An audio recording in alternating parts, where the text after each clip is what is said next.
Subscribe करें और bell दबाएं ताकि कोई खबर रह न जाए।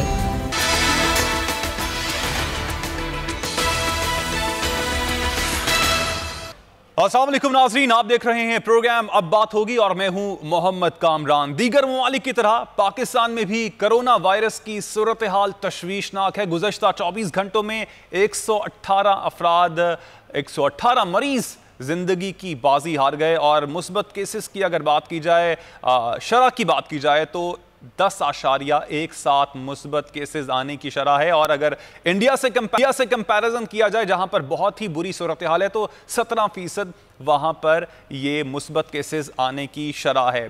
विफाक का जो सबसे बड़ा अस्पताल है पिम्स, वहां पर गुंजाइश नहीं है मजीद मरीजों को दाखिल कराने की और दीगर अस्पतालों में रेफर किया जा रहा है। यहीं से ही आप हालात की संगीनी का अंदाज़ा लगा सकते हैं।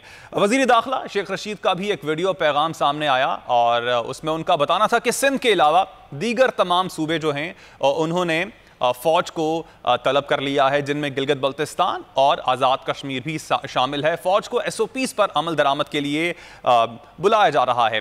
अब यहाँ पर सवाल ये उठता है कि फ़ौज को जब बुलाया जा रहा है तो इसका मतलब ये हुआ कि इंतज़ामिया जो है वो SOPs पर अमल दरामद करवाने में नाकाम होती दिखाई दे रही है।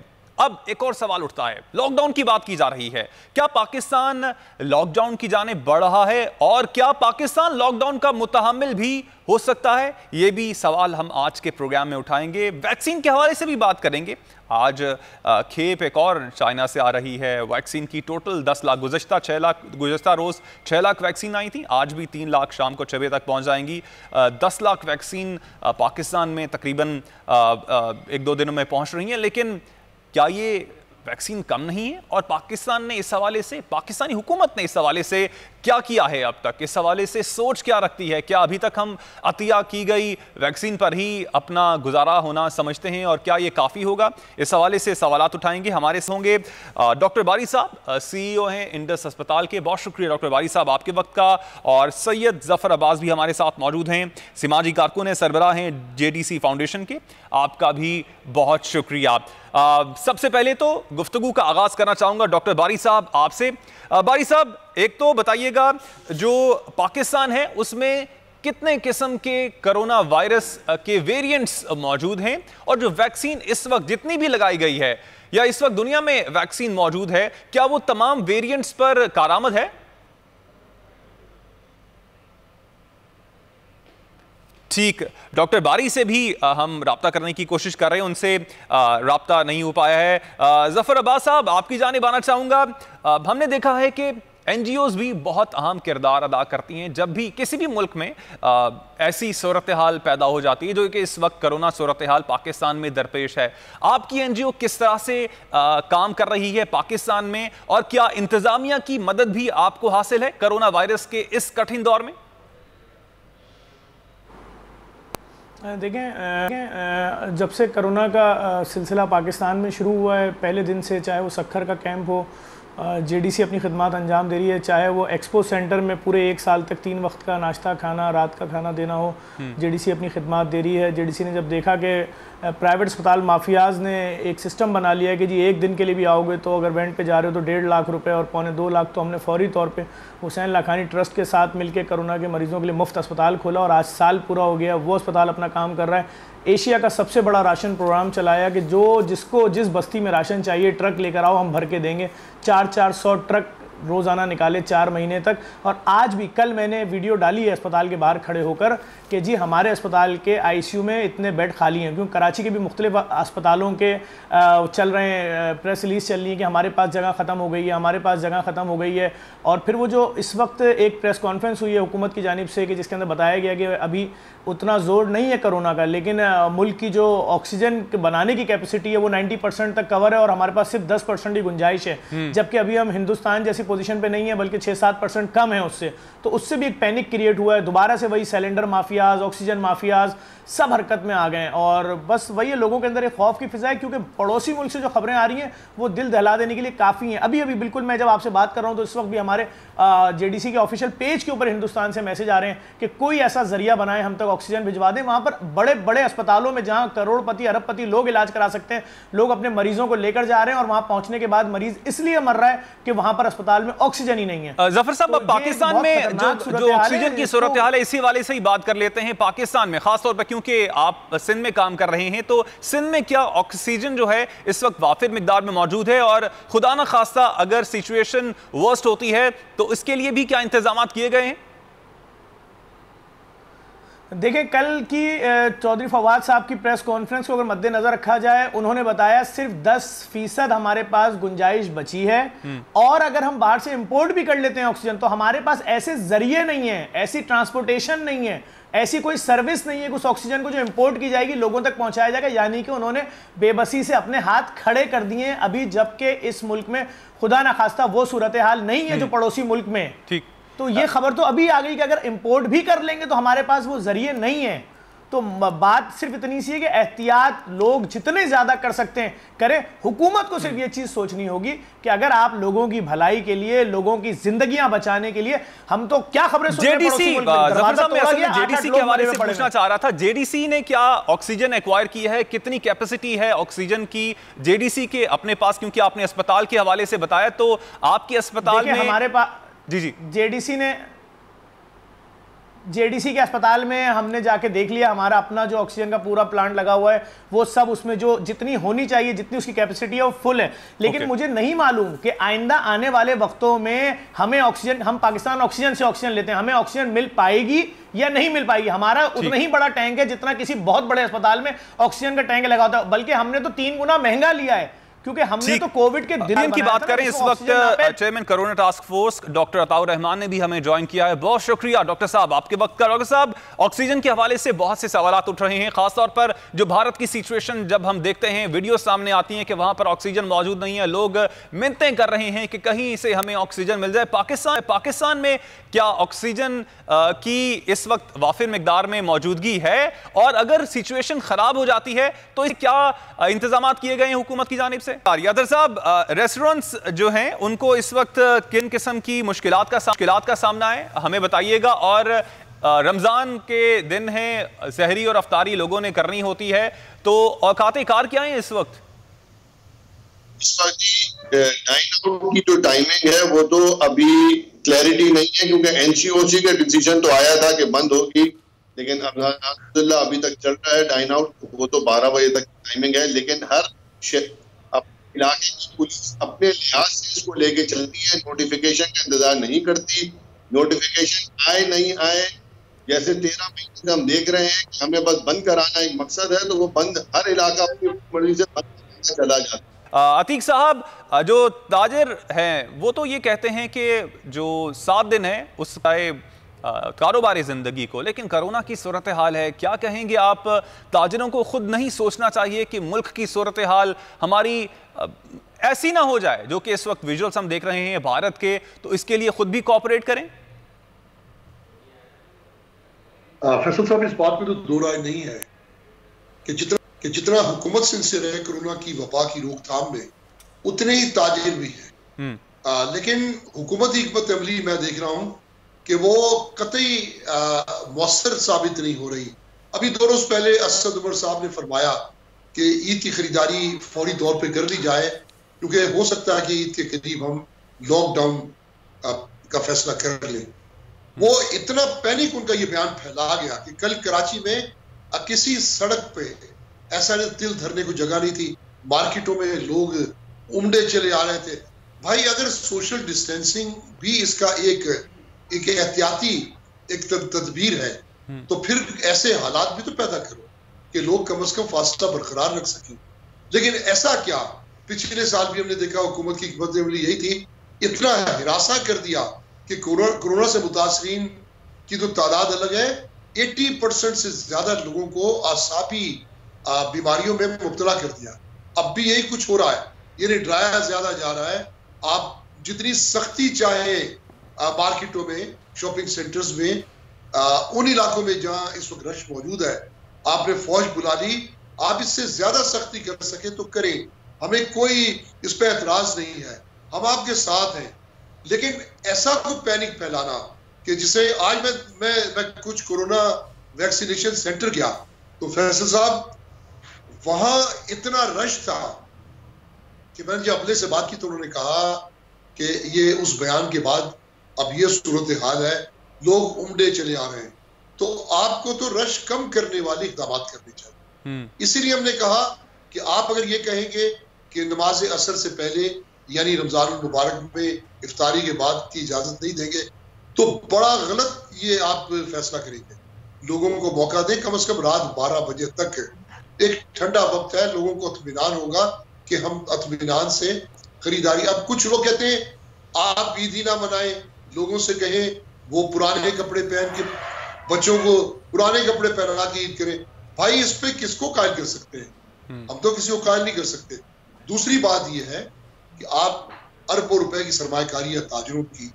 अब पिछले साल भी आपने देखा कि मौका मिला था, सेल बेहतर तौर पे हुई, इस साल भी हम चाहते हैं कि मुल्क की मैशत को फायदा हो, ज्यादा से ज्यादा वो जो फैक्ट्रीज में बेशुमार जो गारमेंट्स और वो कपड़ा तैयार हुआ वो मार्केटों में आ चुका, दुकानों पे आ चुका, एक्सपोर्ट भी बेहतर हो गई है, तो उसको बिकना चाहिए, वो फरोख्त होगा तो मुल्क की इकोनॉमी में बेहतरी आएगी। ठीक है, वो फरोख्त कैसे होगा उस हवाले से एक मेरे पास ऑप्शन भी मौजूद है, वो भी आपके साथ डिस्कस करूंगा, लेकिन मैं चाहूंगा कि चावला साहब से हमारा वापस राब्ता जो है बहाल हो गया है, उनसे मैं उनका भी इनपुट ले लूं। चावला साहब, जो रेस्टोरेंट्स हैं, क्या आप नहीं समझते हैं इस वक्त जो कोरोना की सूरत हाल है, सिर्फ टेक अवे और डिलीवरी की सूरत ही ऐसी पैदा हो जाए कि लोगों के घरों तक ही जो खाना है वो पहुंच जाए, रादर देन दैट कि वो जमा हो एक रेस्टोरेंट के अंदर या फिर बाहर? देखिए, ये आपकी जो बात है ना, ये जब मुनासिब होती, जब हुकूमत इस बात पे कामयाब होती कि वो प्रॉपर SOPs और प्रॉपर लॉकडाउन हर जगह करा देती। अगर कोरोना सिर्फ रेस्टोरेंट के अंदर फैल रहा होता तो या आउटडोर में फैल रहा होता तो अभी केसेस बढ़ नहीं रहे होते। हुकूमत को चाहिए कि जरा सा इसको लेके इस तरह चले कि जहां से हकीकतन फैल रहा है वहां पे करे ना। पहली बात तो 13 महीने में हुकूमत नाकाम हो गई अपनी एक कैपेसिटी को बिल्ड करने के लिए कि अगर 5000 केस हुकूमत के हाथ पैर खुल गए और हुकूमत ने बिल्कुल इंतशार फैला दिया, ये हुकूमत की नाकामी है। क्योंकि क्या आपको नहीं पता था सेकंड वेव और थर्ड वेव आ सकती है? 5000 केसेस का मतलब है इंडिया की पॉपुलेशन के मुताबिक 35,000 केसेस अगर इंडिया में हो तो हमारे 5000 केसेस बराबर है। इंडिया तो 35,000 केसेस में नहीं मिला था। इंडिया तो अल्लाह रहम करे जब थर्ड वेव में 3-3.5 लाख केसेस आए जब जाके वो हिल गया। आप 5000 केसेस में आपने पूरा मुल्क हिला दिया। दूसरी बात ये कि आप जो है वो आप ट्रांसपोर्टेशन का हाल देख लीजिए, आप किसी इंडस्ट्री का हाल देख लीजिए। क्या एक रेस्टोरेंट इंडस्ट्री में आप कहते हैं खुल बंद ऑन ऑफ रिटेल और रेस्टोरेंट को करते जाओ, तो हमने जो है बहुत बड़ा ऐलान किया और हमने लॉकडाउन का ऐलान कर दिया। ये कैसा लॉकडाउन है? ये तो कोई लॉकडाउन है ही नहीं।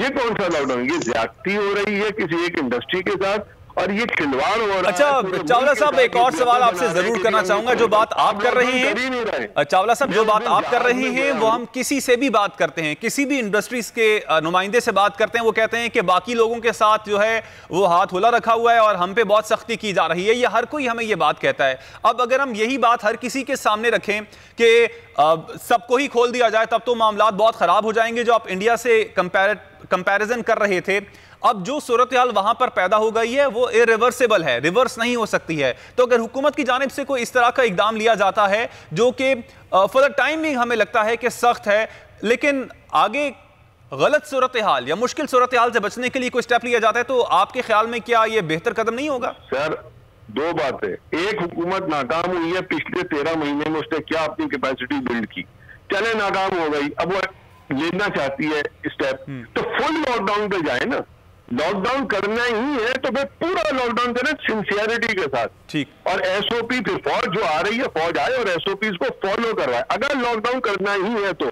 लेकिन ये लॉकडाउन नहीं है कि आपने 2 लोगों को बंद किया खुल किया और आपने आवाम को बताया मैंने बड़ा सख्त स्टेप लिया। असद उमर साहब ने कहा जुम्मे को सख्त जो है ना वो अपने क्या सकता है, आउटडोर डाउनलिंग बंद कर दिया। आखिरी बात ये कि फिर आप अपनी पॉलिटिकल जुलूस और कोई भी जुलूस पूरे मिसाल में जो निकलते हैं, जो पॉलिटिकल रैलीज होती है, कोई भी रैली होती है, आप उस पर पाबंदी लगाइए ना। बिल्कुल सर, सही कह रहे हैं, और हम उस पे भी इतनी ही तनकीद करते रहे हैं। अब मसला यह है कि एक इंसान दूसरे इंसान पे तनकीद और अपनी इस्लाह के लिए कोशिश नहीं कर रहा है। अतीक साहब, बस आपसे लास्ट आपका इनपुट चाहूंगा।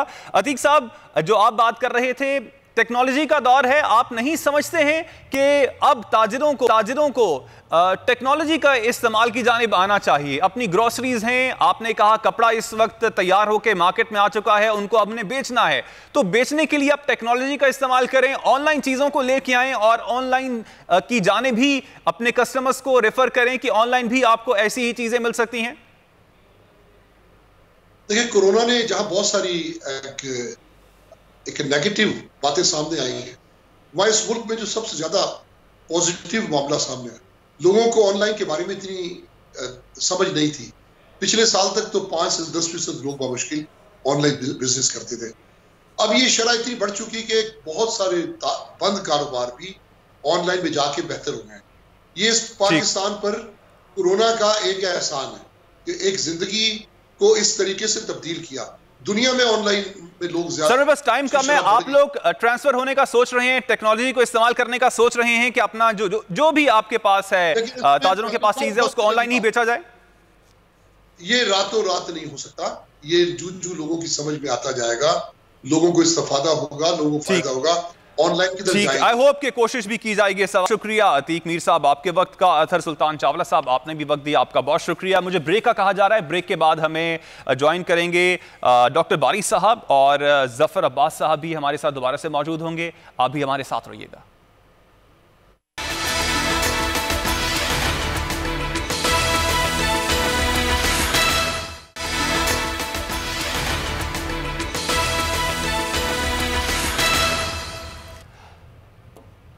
प्रोग्राम अब बात होगी में एक बार फिर खुशामदीद। कोरोना की बिगड़ती सूरत हाल पर आज के प्रोग्राम में हम बात कर रहे हैं। हमें ज्वाइन किया है सीईओ इंडस हॉस्पिटल डॉक्टर बारी साहब ने। बहुत शुक्रिया बारी साहब आपके वक्त का। और सैयद जफर अब्बास भी हमारे साथ मौजूद हैं, सीमांजी कारकुन हैं। बहुत शुक्रिया जफर अब्बास साहब एक बार फिर आपके वक्त का। बारी साहब, पाकिस्तान में कोरोना के कितने वेरिएंट्स मौजूद हैं और जो वैक्सीन लगाई जा रही है ख़ास तौर पर पाकिस्तान में, क्या वो उन तमाम वेरिएंट्स पर कारआमद है भी?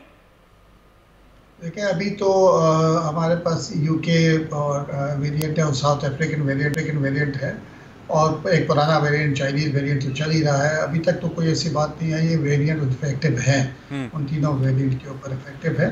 लेकिन अभी ये जो यूएस वेरिएंट जो है, ये यूके वाला वेरिएंट काफ़ी तेज़ी से फैल रहा है और इस पर हम सबको इस वक्त देखें ना, बड़ी इम्पॉर्टेंट बात यह है कि यकजहती के साथ सबको एक दूसरे के साथ इस वक्त हमको एक यकजहती चाहिए। हमको इस वक्त हमारी इसको कंट्रोल करना है, हम बाकी चीज़ों को बाद में देख लेंगे। इस वक्त जो है ना, सारी चीज़ें इसी के ऊपर कंट्रोल करें, सब लोग सब मिल के इसकी तरफ जाएं।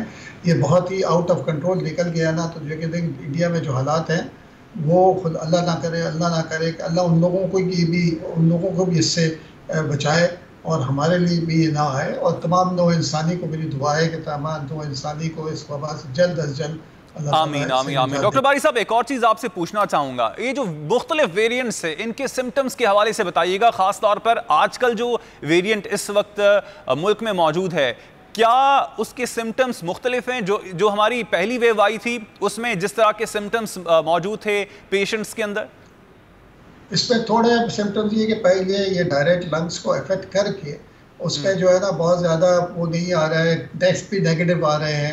आप टेस्ट कराते हैं और नेगेटिव आते हैं, लेकिन जब आप एक्सरे करते हैं या सीटी कराते हैं तो काफ़ी हद तक डैमेज हो चुका होता है।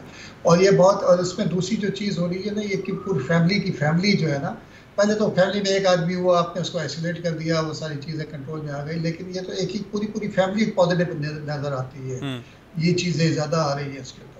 ठीक है, हमारे साथ ही रहिएगा। हमारे साथ जफर अब्बास साहब भी मौजूद हैं। जफर साहब, हुकूमत की जानिब से लॉकडाउन की बातें भी की जा रही हैं, एटलीस्ट सोशल मीडिया पर हमें ये चीज़ें देखने को मिल रही हैं। अब उनमें कितनी सच्चाई है ये एक अलग बात है, लेकिन इन केस लॉकडाउन की जानिब हुकूमत चली जाती है तो क्या मुतहम्मिल हो सकता है पाकिस्तान लॉकडाउन का? और अगर लॉकडाउन की जानिब चले जाता है पाकिस्तान तो JDC क्या इस हवाले से भी तैयार है? देखें, हमने तो पिछली बार भी लॉकडाउन में पूरी कोशिश की लोगों को राशन दे, लेकिन मैं फिर बोलूँगा पाकिस्तान वो तबका जो दिहाड़ीदार तबका है, वो तबका जो मिडिल क्लास कहलाता है, लोअर मिडिल क्लास कहलाता है, जो प्राइवेट नौकरियां करते हैं, वो नहीं झेल पाएंगे, बिल्कुल भी नहीं झेल पाएंगे। पिछली लॉकडाउन में ही पता नहीं कितना हज़ार लोग बेरोज़गार हो गए, प्राइवेट कंपनियों से निकाले गए, तनख्वाहें आधी हो गई, मखरूज हो गए। कोई 3 लाख का मखरूज हो चुका है अब तक, कोई 4 लाख का मखरूज हो चुका है। मैं फिर इनसे बोलूँगा, जैसे पिछले लॉकडाउन में फैसल ईदी साहब ने कहा था कि आप बराए मेहरबानी स्टेट बैंक से अपील कीजिए, स्पेशल नोटिफिकेशन निकालें, नए नोट छाप के एक बार मिडिल क्लास तबके को दे दें। ये लो भाई 3,000 रुपए, ये लो 10,000 रुपए, ये लो 20,000 रुपए, ये लो तुम्हारे मकान का किराया हम देंगे 3 महीने का, तुम घर में बैठ जाओ। उसको इतना सुकून तो होगा कि मैं 3 महीने भूखा सो जाऊंगा, मालिक मकान मुझे आके नहीं मारेगा, धक्के नहीं देगा, दरवाजा नहीं तोड़ेगा, उसको ये सुकून होगा। तो मैं ये कहूंगा कि आप कोई भी पॉलिसी लाएं, लेकिन पहले उन लोगों का तो सोचें कि जिनको आप पाबंद करेंगे कि भाई कल से आप जूते नहीं सिलेंगे, आप मिस्त्री हैं काम नहीं करेंगे, आप आईटी इंजीनियर हो ऑफिस नहीं जाओगे, प्राइवेट नौकरी पे घर बैठ जाओ, माँ की दवाई, घर का राशन, किराया, बिजली, गैस सब आपके पास वैसे ही आएगा, वो कौन देगा? तो बात सिर्फ इतनी सी है, कोई फ्रेंडली पॉलिसी, कोई अवामी पॉलिसी, कोई उन लोगों के लिए पॉलिसी। ठीक है, पिछली बार आपने किया, फलाही इदारे जो कर सकते थे उन्होंने किया। हम अगर सिर्फ अपनी बात करें तो हमने दुनिया का सबसे बड़ा राशन प्रोग्राम चला दिया पाकिस्तान में मुखैयर हजरात की मदद से, लेकिन क्या हमारा राशन का थैला या चीनी की थैली उसका बिजली का बिल अदा कर रही थी? That is very unfortunate और इस हवाले से हुकूमत को यकीनन सोचना भी चाहिए। लेकिन एक और बात भी आपसे जफर साहब पूछना चाहूंगा, अब आप क्योंकि डेली बेसिस पर आवाम से आमना सामना होता है, SOPs के हवाले से आवाम जो हैं अब क्या अमल दरामद करने के लिए, खास तौर पर जो अब विजुअल्स हमारे पास आते हैं पड़ोसी ममालिक से, तो उनको देखने के बाद क्या अब SOPs पर अमल दरामद करने के लिए तैयार हैं, या अब भी उनका यही कहना है कि कोरोना शरोना कुछ नहीं होता है? नहीं, बिल्कुल इस वक्त तो इतनी खौफ की फिजा है कि पड़ोसी ममालिक से जिस तरह की वीडियोस आ रही हैं, लोग खौफजदा हैं, लोग मास्क का इस्तेमाल भी शुरू कर रहे हैं। और मैं समझता हूँ जिस तरह से माफियाज भी सरगर्म अमल हो गई हैं इस वक्त, आप देखें ना, सिलेंडर गायब हो गए, दोबारा से वही सब सूरत हाल बन रही है, मास्क शॉर्ट हो जाएंगे भी 1-2 दिनों में, लोग घबराए में। इस वक्त सड़कों पर आज ट्रैफिक कम है, इसका मतलब ये लोगों में इस वक्त खौफ है, लोग परेशान हो रहे हैं देख के, क्योंकि लोग सुन रहे हैं ना कि इतना बड़ा दावा करता था हिंदुस्तान, क्या क्या दावे नहीं कर दिए उसने, और आज उसके पास अपने, मैं आपसे गलत नहीं कह रहा, हमारे फेसबुक पे मैसेज आ रहे हैं हिंदुस्तान से कि किसी भी जरिए से JDC ऑक्सीजन भिजवा दो, जितना पैसा मांगोगे देंगे। तो बात यह कि लोग इसका मतलब पैसा होने के बावजूद, पावर होने के बावजूद अपने प्यारों की जानें नहीं बचा पा रहे। तो इस सूरत हाल में यहां पर भी लोग खौफजदा हैं, और जिस तरह से कल हाथ उठा लिए गए कि हमारे पास ऑक्सीजन खत्म होने वाली है, हमारे पास कैपेसिटी नहीं है, हमारे पास ट्रांसपोर्टेशन नहीं है, इससे और खौफ फैल रहा है लोगों में। ठीक है डॉक्टर बारी साहब, एक तो ऑक्सीजन के हवाले से बताइएगा, मुल्क में ऑक्सीजन के हवाले से अगर बात की जाए, इंडस अस्पताल की चलें बात कर लेते हैं, इंडस अस्पताल के पास क्या वाफिर मिकदार में ऑक्सीजन मौजूद है? हुकूमत से आप क्या मुतालबा करते हैं कि हुकूमत को इस वक्त जो करंट सिचुएशन है उसमें क्या स्टेप्स लेने चाहिए? क्या लॉकडाउन की जानिब भी हुकूमत को बढ़ना चाहिए? देखें, बात यह है कि ये जो ऑक्सीजन की सिचुएशन इंडस हॉस्पिटल में अभी कंट्रोल में है, वैसे भी जनरली ज़्यादा पंजाब में थोड़ी सी इसकी यूजेज ज़्यादा बढ़ी थी KPK में और पंजाब में, और जितनी पोटेंशियल है उसका 70% अभी तक है, और एक हफ्ता 10 दिन की होती है। इस पर भी बात हुई थी NCC की मीटिंग के अंदर भी। देखिए, इस पर सबसे बड़ा इशू जो है ना हमारे पास ये है कि हमको जो है ना ये ऑक्सीजन की सप्लाईज को इतना होना चाहिए कि आपके पास 10 दिन की सप्लाई होनी चाहिए, चाहे उसको। लेकिन जो इमीडिएटली जो चीज़ हो सकती है, एक तो ये हो सकती है कि हमने स्ट्रेटजी बना भी ली है कि आप जो है ना इलेक्टिव सर्जरीज को आप कट डाउन करेंगे, जिसको वेट किया जा सकता है ताकि ऑक्सीजन कंजर्व हो। और दूसरी चीज़ ये है कि आपको जो है ना ये जो प्रोडक्शन जितनी फैसिलिटीज है वो ओवरनाइट बढ़ेंगी नहीं, मशीनें नहीं बढ़ सकती हैं, तो जितनी उनकी है। फिर दूसरी आपकी काफ़ी ऑक्सीजन जो है ना 30% ऑक्सीजन आपकी इंडस्ट्रीज़ में जाती है, वहाँ से भी डाइवर्शन के लिए तैयारी है, और डेली बेसिस पे इसको मॉनिटर भी कर रहे हैं, क्योंकि अंदाज़ा है कि इस वक्त टॉप ऑफ द लाइन जो चीज़ है वो ऑक्सीजन की है। जहाँ तक खौफ का एलिमेंट है ना, देखें यहाँ पर खौफ लाना पड़ेगा, इस कौम को बगैर खौफ लाए ये कौम सीधी नहीं होती। देखिए, हम लोगों ने ही इस नहज तक पहुँचे हैं। अगर हम SOPs पे अमल कर रहे होते तो हम यहाँ ना आते, हम यहाँ ना पहुंचते। हम सबको अपनी जिम्मेदारियों को निभाना होगा। ठीक है। अच्छा डॉक्टर साहब, एक और चीज भी आपसे पूछना चाहूंगा, एक तो ऑक्सीजन हो गया, दूसरा जो दीगर लाइफ सेविंग मेडिसिन हैं, क्या वो भी वाफिर मिकदार में पाकिस्तान में मौजूद हैं, और कौन कौन सी मेडिसिन हैं जो इस वक्त कोरोना के मरीजों को दी जा रही हैं? देखें, इस वक्त तो ज़्यादा जो है ना वो स्टेरॉइड्स हैं, जो कि सीवियर केसेस के अंदर, जो हॉस्पिटलाइज पेशेंट के अंदर यूज़ होती हैं। स्टेरॉइड जिसका अच्छा रोल है। दूसरा जो है ना एंटीवायरल है, वो भी मिल रही है, यहाँ बन रही थी। यहाँ लोगों ने, क्योंकि काफ़ी फैक्ट्रियों को मिल गई थी, यहाँ से लोगों ने एक्सपोर्ट करना शुरू कर दी थी, तो वो प्रोडक्शन यहाँ लोकली मौजूद है, इसलिए इतनी परेशानी की बात नहीं होगी। ऑक्सीजन के ऊपर मॉनिटरिंग करनी है, अगर इंपोर्ट करनी पड़ती है तो इंपोर्ट भी करनी चाहिए, वो उसके लिए स्ट्रेटजी बनी हुई भी है। लेकिन मैं देखें, कुछ भी लॉकडाउन आप कितना भी सख्त कर लें, जब तक मैं राज़ी नहीं हूँगा, आप राज़ी नहीं होंगे ना, हम लोग तो रास्ते निकाल देते हैं। देखें, हमने इंडोर डाइनिंग बंद हुई, लोगों ने आउटडोर का 4 टेबलें लगाई, बाकी इंडोर चलता रहा। ठीक है, हमारे यहाँ आपको माशरा पता है किस तरीके से लोग पैसे दे के अपना काम करा लेते हैं, वो चलता रहता है। जो उसके पास नहीं होता, जिसकी कोई पावर नहीं होती, वही बेचारा पिसता है, वो उसको जुर्माने भी लगते हैं। लेकिन जो इन्फ्लुएंशियल है वो अपना सारे काम, it has to be across the board, और हम सबको अपने दिल से करना होगा, इसके बगैर कोई नहीं होगा। इसके बाद कोई भी लॉकडाउन कर लें, ये चीज़ नहीं हो सकेगी। ठीक है। अच्छा जफर साहब, एक और चीज़ आपसे पूछना चाहूँगा, गलती कहाँ पर हुई है और किससे हुई है? आप क्या समझते हैं इस वक्त जो कोरोना की तीसरी लहर की पीक की जानिब हम बढ़ रहे हैं, तो क्या पाकिस्तान में जो पाकिस्तानी हुकूमत है उसकी जानिब से शॉर्टकमिंग्स हैं, या फिर अवाम है वही समझने को तैयार नहीं है, जिसकी वजह से हम कोरोना की तीसरी लहर की पीक की जानिब बढ़ रहे हैं? देखिए, आवाम पे हम क्या इल्ज़ाम लगाएं? आवाम से हम यही कह सकते हैं 10 रुपए का मास्क उठाइए, लगा लीजिए बस। अब आवाम, ये तो मुमकिन नहीं है कि हर आदमी अपने लिए एक कमरा तामीर करवाए, उसके अंदर बायो पाइप लगवाए, उसमें वेंटिलेटर लगवाए, उसमें ऑक्सीजन का प्लांट लगवाए। ये आवाम की जिम्मेदारी नहीं है। किसी भी हंगामी सूरत हाल में आवाम अपने लिए जिम्मेदारी नहीं लेती, आवाम टैक्स देती है। आवाम को हम किसी भी हवाले से जिम्मेदार नहीं ठहरा सकते। आवाम तो टीवी पे देख रही है कि भाई आज फलानी तंजीम का, सियासी पार्टी का जलसा हो रहा है, आज फलाना इजलास हो रहा है, आज ये हो रहा है। आप पहली लहर के बाद आपने क्या किया, दूसरी के बाद क्या तैयारी की, तीसरी की क्या तैयारी? ये तो आज हिंदुस्तान की खबरों ने इतनी आफत मचाई है इस मुल्क के अंदर के पड़ोसी मुल्क में यहां तक आफत आ चुकी है, और जब वहां कुछ होता है उसके 25 से 30 दिन बाद वो तमाम चीजें यहां पर होती हैं। तो इस वक्त भी हम किस तैयारी में? हमसे कोई कह रहा है जी पाकिस्तान स्टील मिल के अंदर ऑक्सीजन बनाने की अब प्लांट पड़ा हुआ है, उसको ऑन करवाइए। कोई कह रहा है फलाना जगह पड़ा है, हम ऑन कराएंगे? फलाई इदारे, ये हमारा काम है कि हम बताएं कहां कहां ऑक्सीजन के प्लांट पड़े हुए? ये तो रियासत की जिम्मेदारी है, हुकूमत की जिम्मेदारी है कि खुदा ना खास्ता अभी हंगामी सूरत हाल नहीं है तो आप कह रहे हैं कि आपके पास ऑक्सीजन बनाने की कैपेसिटी खत्म, अगर दुनिया में कहीं से भी इंपोर्ट कर लेंगे, उसकी ट्रांसपोर्टेशन नहीं है तो करें अरेंजमेंट। अभी आफत थोड़ी आई है, हम पहले से तैयारी करेंगे ना। अभी तो हम पे खुदा ना खास्ता वो सूरत हाल नहीं है कि लोग करोड़ों रुपए लेके घूम रहे हैं पड़ोसी मुल्क में कि मेरी मां को सिर्फ ऑक्सीजन दे दो, 1 घंटे बाद इंतकाल।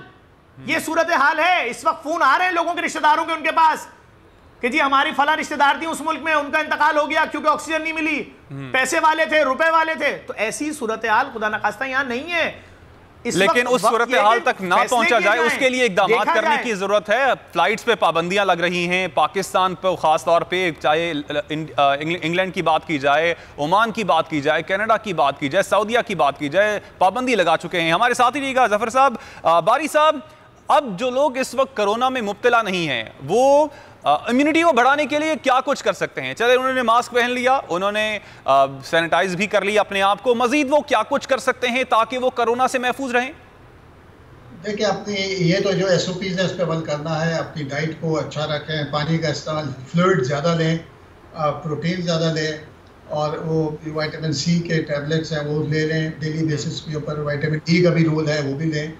बारी साहब, क्योंकि रमजान चल रहा है तो आपसे पूछना ये चाहूंगा कि वैसे रूटीन क्या होनी चाहिए? सहरी में क्या खुराक एक आम आदमी जो सेहतमंद आदमी है, जिस कोरोना का शिकार नहीं हुआ है, उसको क्या सहरी में लेना चाहिए और इफ्तारी में उसको क्या कुछ खाना चाहिए? बस ये इफ्तार में जो है ना, ये जो चीज़ें हैं ना, तली हुई चीज़ों इससे परहेज करें, क्योंकि इससे जब आपका गला ख़राब होता है तो फिर इसमें आपके पास चांसेस बढ़ जाते हैं इन्फेक्शन होने के।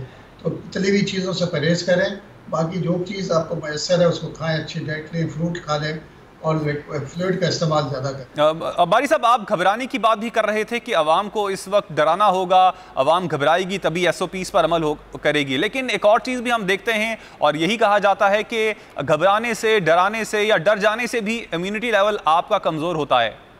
नहीं, बहुत ऐसी ये भी नहीं है। देखें, जब तक लोगों को एहसास नहीं होगा ना कि ये चीज़ एग्जिस्ट करती है और इसके ये सूरत हाल है। आप भी, मीडिया का भी रोल इसमें काफ़ी है जो आप लोग कर भी रहे हैं, और हम सबको मिल के देखें। इस वक्त ब्लेम गेम के ऊपर नहीं जाना चाहिए कि कोई क्या कर रहा है क्या कर रहा है, उसको देखी जाएगी बात के अंदर। इस वक्त तो ये है ना कि एक आफत आ गई है, इसको आने वाली है, इसको कैसे संभालना है। देखिए, हमको अपने बॉर्डर्स को बंद करना होगा। हमने जब ये 3 हफ्ते पहले कहा था कि जी KPK बलूचिस्तान और KPK में और पंजाब में और AJK में है, तो इंटर प्रोविंशियल ट्रैफिक को बंद कर दें, पब्लिक ट्रांसपोर्ट को बंद करें, क्योंकि ये फिर ट्रांसपोर्ट नहीं होगा।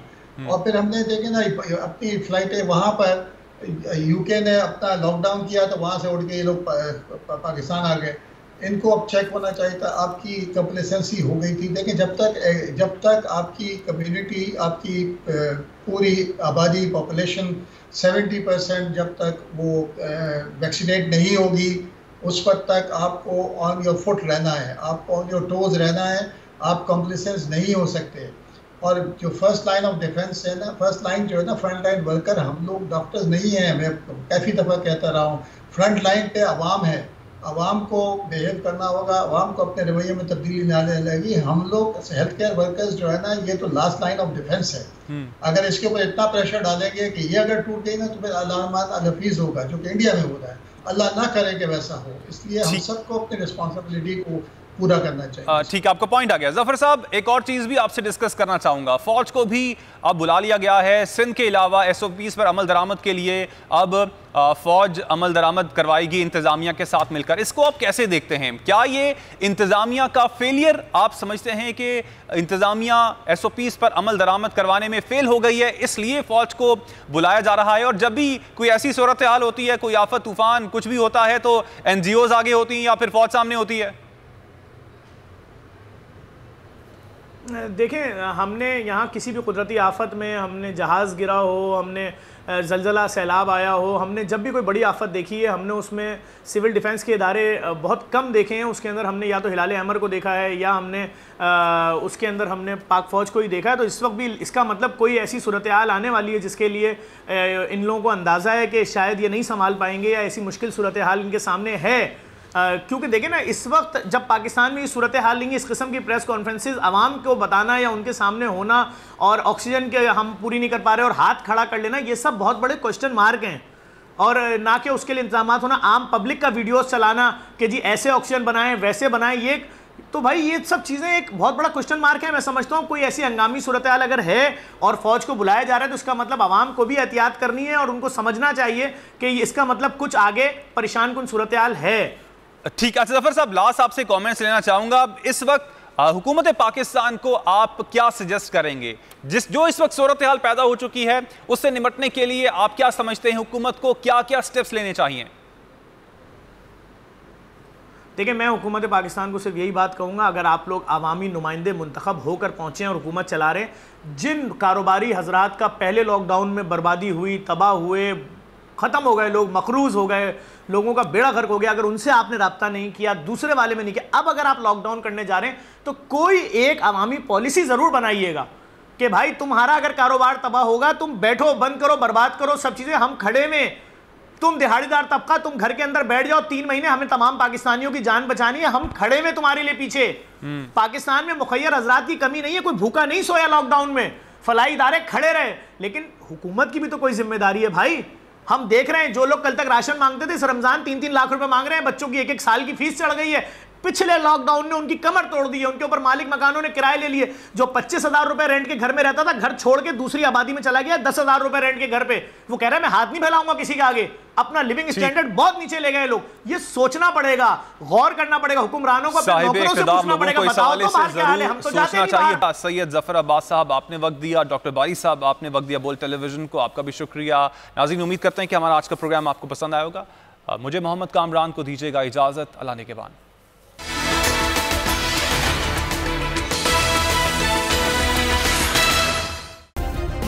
सब्सक्राइब करें और बेल दबाएं ताकि कोई खबर रह न जाए।